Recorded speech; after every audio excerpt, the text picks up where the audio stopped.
Prochain exercice concerne les no-values, je crois que c'est... Alors, je ne sais pas exactement ce dont il s'agit, à vrai dire. Au niveau de la compilation, on nous dit expected type expression. Voilà, donc on a quelque chose à remplacer. On va aller jeter un œil. Zig a au moins 4 façons d'exprimer no-values. Alors voilà, ça répond à ma question que j'avais. On a undefined.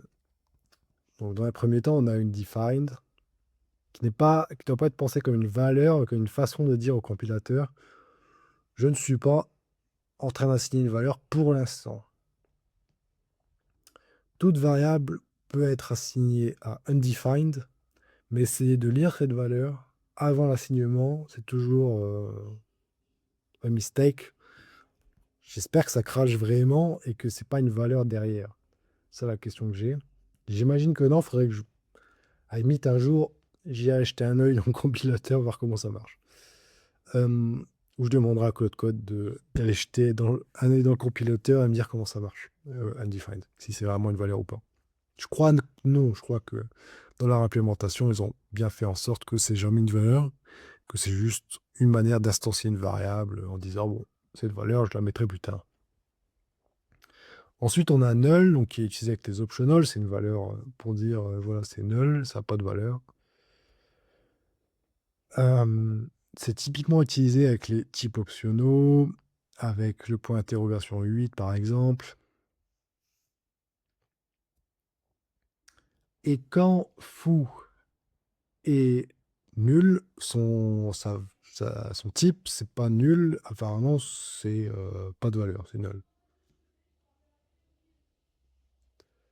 Ensuite, on a le type error. Alors, le type error, c'est très similaire à nul. C'est pas des valeurs. J'aurais espéré que ce soit des valeurs. Ce qu'on dit error as values. Donc... Ah, si, pour le coup, pardon, excusez-moi, j'ai mal lu. C'est une valeur, ok. Mais elles indiquent que la vraie valeur, elle n'existe pas. Bon, ça certes. Et voilà, c'est bien error as values, on se rassure. Dans error, il y a de la valeur. Et puis, on a void, qui est encore un autre sujet. Parce qu'apparemment, c'est un type, c'est pas une valeur. C'est le type le plus populaire parmi les 0-bit types. Vraiment, on met rien dedans. Donc, ces types prennent absolument aucun espace et ils ont seulement une valeur sémantique. Donc, ça, c'est l'exemple au-dessus. Ça prend aucun espace de finir ça.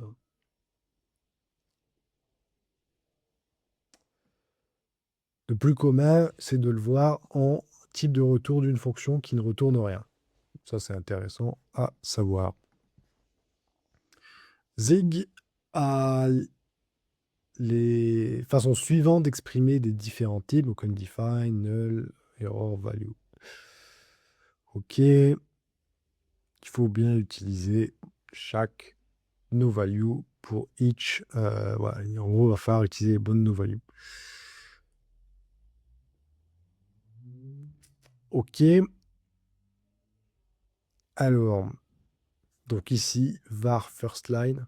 Donc là, par défaut, on définit la valeur plus tard, c'est undefined pour moi. Si je pense que c'est undefined. Ici, c'est R, point d'exclamation, euh, point d'exclamation,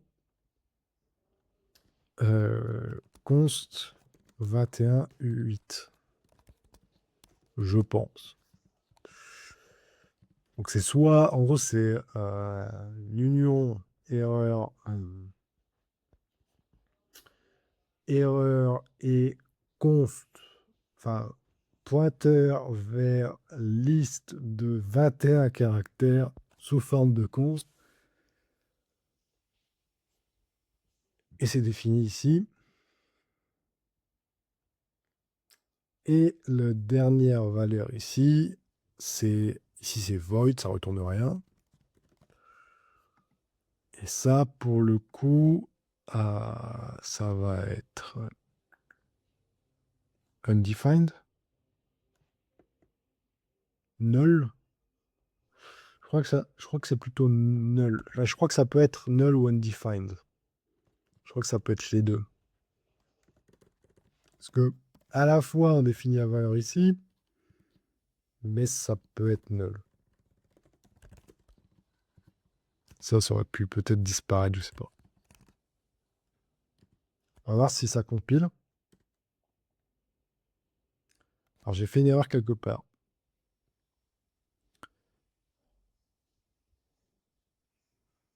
Ah oui, bon, ici j'ai fait une confusion.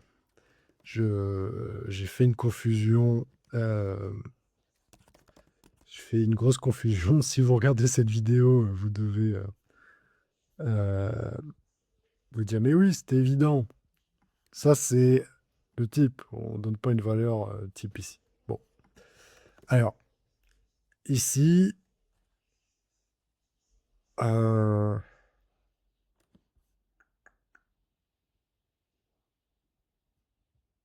haha, ici, undefined, je sais pas. Là, je dirais undefined.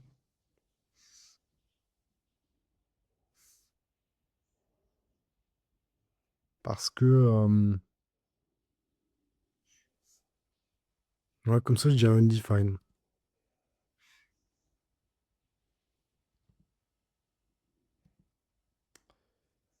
Ok, bon, c'était tout. C'était tout pour nos values. Donc là, on voit les différents types de valeurs. Je vais intituler cette vidéo valeurs dans Zig. Maintenant, on va aller voir la leçon 51.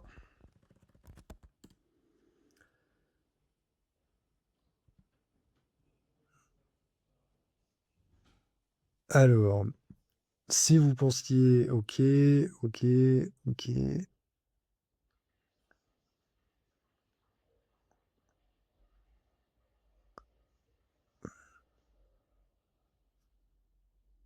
Donc, une struct, c'est simplement une façon convenient de gérer de la mémoire. On a trois champs gold, health et expérience. Donc, ils sont de types différents. Ici, on a unsigned int de 32 bits, unsigned int de 8 bits et unsigned int de 32 bits. Ok. Alors, d'ailleurs, est-ce qu'il y aurait des questions d'alignement ici des valeurs dans la struct? Je ne sais pas si ça sera traité à un moment.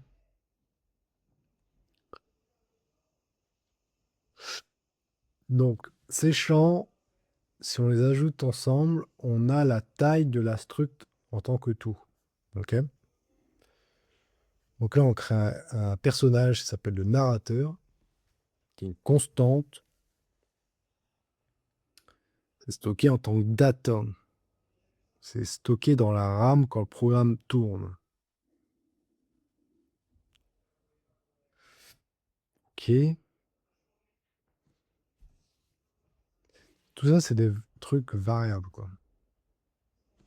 Si on a Global Wizard, donc l'adresse va pas changer apparemment. Mais la data, elle peut changer. Donc ça devrait pas changer, c'est hardcodé. Ça devrait pas changer comme adresse. Ça, l'adresse va pas changer, mais la donnée, oui. Ok. Une fonction est un code d'instruction sur une adresse particulière. Les paramètres de fonction en Zig sont toujours immutables. Toujours. Ils sont stockés dans la stack. La stack, c'est un type de données, et la stack, c'est un type de bit spécifique dans la RAM préservé pour votre programme. Il y a toute l'histoire stack et heap. Le CPU a un support spécial pour ajouter et enlever des choses depuis la stack. Donc ça, c'est rapide. Donc quand une fonction exécute, les arguments d'input sont souvent loadés dans le buzzing head du CPU en tant que registre. Donc tout ça, voilà, c'est intéressant. Ces paramètres sont loadés dans le CPU au sein de registre. Notre fonction main, ici, elle n'a pas de paramètres. Mais ça va avoir un stack entry appelé un frame. Ok, d'accord.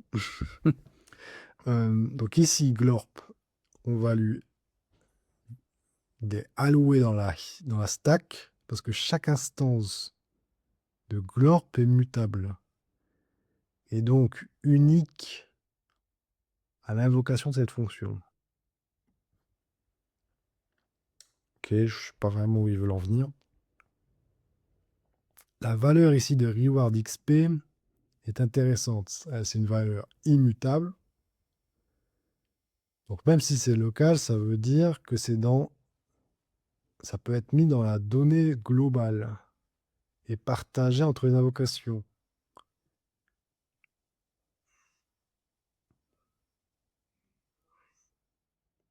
C'est le compilateur qui décide si cette valeur, comme elle est petite, si elle est inlined, si elle est mise dans le code d'instruction ou pas. Ok. Maintenant, ok, ok, ok. Debug refers to another struct.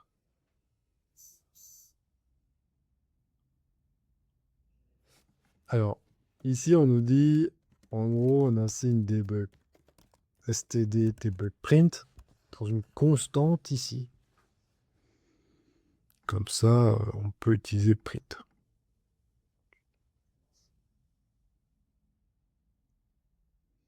Maintenant, voyons voir l'assignement et le pointage des valeurs en zig.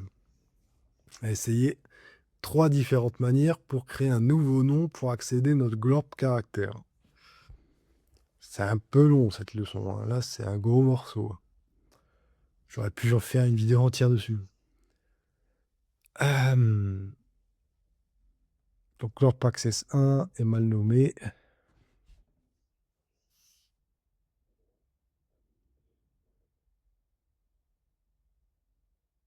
Là, ici, on fait une copie. Glorp qui était ici, qui était une var. On le réassigne à une nouvelle var. Ça, c'est une copie. Yeah.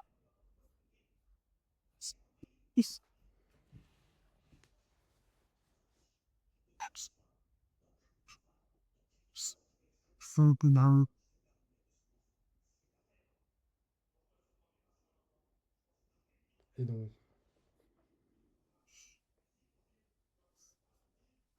alors ici, il faut que je regarde la valeur de ça, en fait. Donc, 1, 2 points. On change le gold. Et on voit que on est censé voir que c'est une copie, en fait. Est-ce qu'on le voit là, déjà? Alors, je crois que ça compile pas, en fait, c'est le problème. Que ça compile pas, donc on n'a pas le temps de le voir. Donc ça, on garde. Donc c'est juste pour voir qu'en fait, c'est une copie, quoi. Ça pour dire. Note, si on essayait ceci avec une constante caractère au lieu d'une var, changer le champ gold, donnera une erreur, évidemment.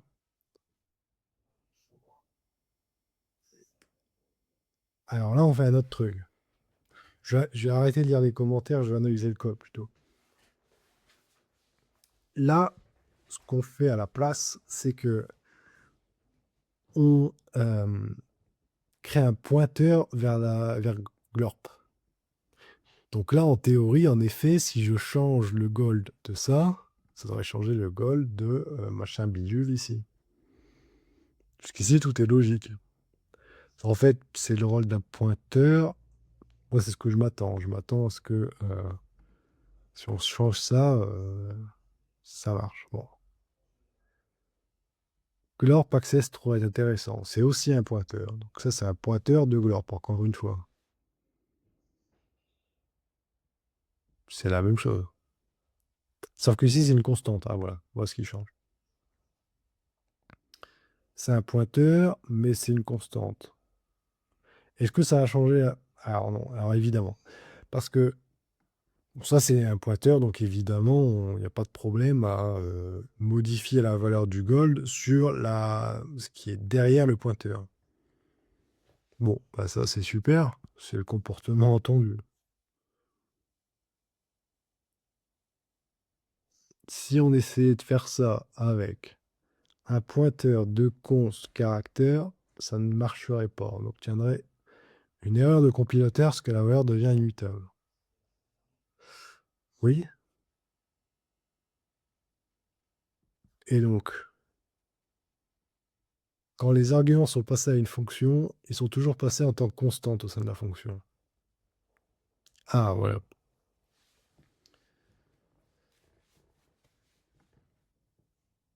Ok.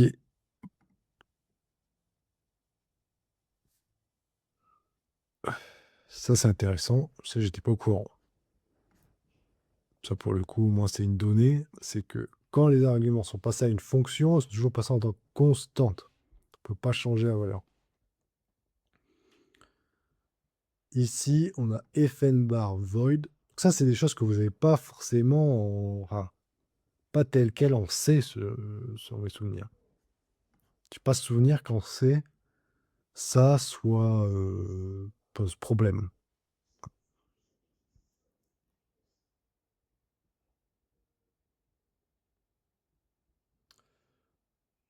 Mm.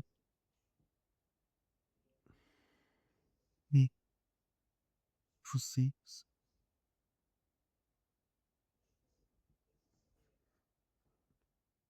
Alors maintenant, level up. Comment on fait fonctionner level up? Bah, on passe un pointeur, j'imagine. Je pense que si on passe un pointeur, ça devrait fonctionner. Sachant que glorp est une variable, je pense que ça devrait fonctionner. Alors,